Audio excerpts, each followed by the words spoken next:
లోనవడం కాదని, తాను ఏర్పరచుకున్న లక్ష్యానికి, అనుకున్న గమ్యాన్ని చేరడమే మనం చేసే సాహసమని అర్థం చెప్పింది. తన వ్యక్తిత్వాన్ని కాపాడుకుంది. తన గమ్యాన్ని తనే ఏర్పరచుకుంది. లక్ష్యాన్ని చేరే ప్రయత్నంలో ఎక్కడా తడబడలేదు. అందుకే మా మోడర్న్ కాలనీ పేరును ఈ రోజు నుంచి ప్రియంవద కాలనీగా మారుస్తున్నాం. ధైర్యే సాహసే లక్ష్మి అంటారు.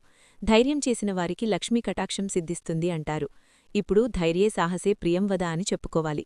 సాహసం చేస్తే లక్ష్మీ కటాక్షం, సరస్వతీ కటాక్షమే కాదు, జీవితాన్ని అద్భుతంగా తీర్చిదిద్దుకోగలరు అని సత్యమూర్తిగారి మాటలు ఆగిపోగాని హర్షధ్వానాలు మొదలయ్యాయి.